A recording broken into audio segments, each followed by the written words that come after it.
In this video, I'm going to talk to you about backleads, when to use them, when not to use them, and all the different types of backleads that are available. So without further ado guys, let's get in the video together. Quite a few questions from you guys asking backleads. No, don't really understand them that well. When should I use them? In what situations should I not use them?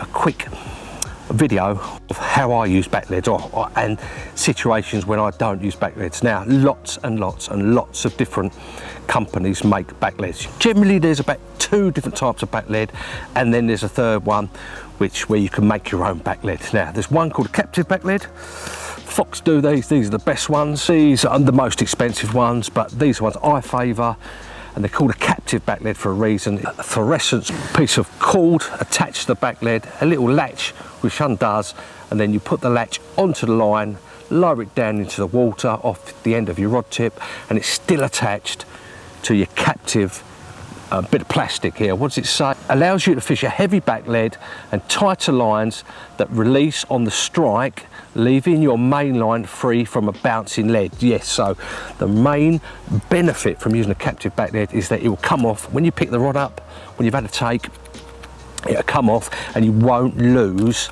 that backled, and also it won't go down the line, because when you use a backled, a normal running backled, when you're reeling, it's going to go down towards the lead, and sometimes it can bang onto the lead or the rig or the clip or whatever it is and spook the fish or dislodge the fish.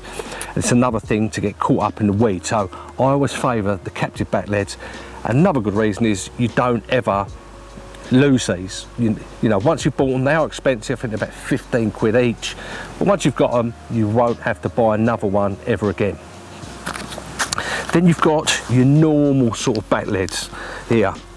I'll show you that all the different companies use them. Couple of quid, 150, 160, Avid, Gardner, you've got Nash, Fox, you know, Calder do them, lots of people do them, these ones here. So, and they're just basically a lead with a little bit of silicone, or, you know, it's actually screwed into the backled or glued into the backled with a little clip that you put onto the line, and you lower down into the water off the end of your rod tips into your line. That keeps your line sinking on the bottom. Now, there's lots of different ones from 1 ounce up to about 5 ounce, some of these backleads, and they're your normal ones that you will find in your normal tackle shop. The one that most people use because they're cheap and they serve a purpose. I don't like using those. I've had some bad experiences with those type of ones because they go down the line, they get caught up in the weed, they get caught around the end of your tip, your ring, and you can't, when you're reeling in, it's just a bloody nightmare to use those ones. So I don't advise using those ones unless you've got a clear path, a clear lake, things like that, but we'll come on to that in a minute. So there's your 2 different types. Another one is these running backlead clips that Atomic Tackle do. Not sure if they still do them. I've had these years and years and years. They may do them, but again, all that is so you can make your own backleads. Like with that one, I've used one of them little running clips, backlead clips, clipped it onto your lead, pushed it down, and you can roll that down the end of your line on your rod, and it acts just like another backled. These you make your own ones. You don't have to buy a designated one. You just keep some of these little backled clips in your tackle box, and if you ever need the need arises to use a backled in a fishing situation, you can easily make your own. Okay, so they're the 3 different types of backleds. There are something like ones you can put on your line, which is casting backleds, but I don't think they even make them anymore. I haven't seen them around for years. So yeah, mainly 2 different ones, and the ones that you make yourself. Now, when would you use a backled, or even more importantly, when would you not use a backled? I like using backleds if I've got a clear lake. So in other words, between me and where I'm fishing, so I'm fishing 50 yards out, 30 yards out, in the margins, between me, if it's clear, if there's no humps, there's no bars, there's no weed, there's nothing like that to get in the way that's going to stop that backled or make that backled chug up and attach to any weed or any snags or anything like that, lose a fish, snag up with your rod, then that's when I would use a backled. If I want to keep my lines down, for instance, if I'm fishing 3 rods in a spot at 60 yards and I'm fishing an area top of a bar or something like that, on this side of the bar, but I want to keep my lines down and I want to keep them all together And if I want to be playing a fish and I don't want to be picking up the other lines, if I'm on a small gap, there's a couple of people either side of me, that's when I use a back lead. That's the only time I use it.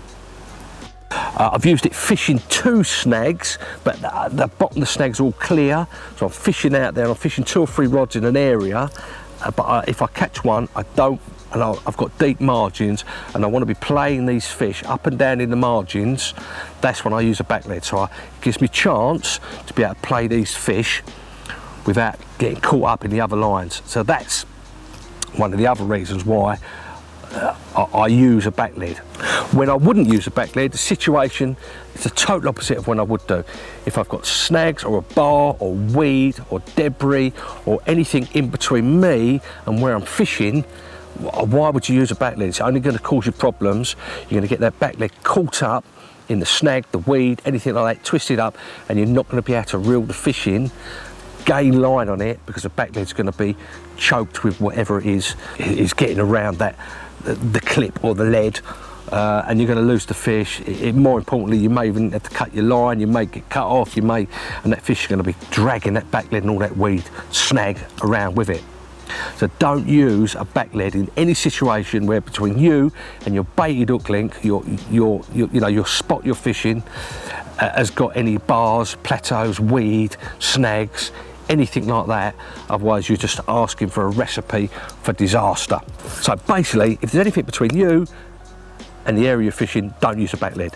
If there's no obstructions between you and where you're fishing, you can use a back lead.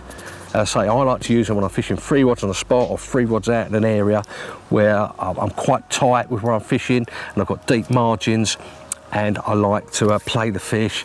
Or if I get one rod, if I get a bite on one rod, it's not going to wipe out the other 2 rods. That's a very good way to use those back leads. So guys, I hope you enjoyed that video. Hope it gives you some food for thought about when you should use them, when you shouldn't use them, safely using them, and the 2 or 3 different types of back leads that you can get. Yeah, I hope that helps you guys, and I look forward to seeing you in the next video.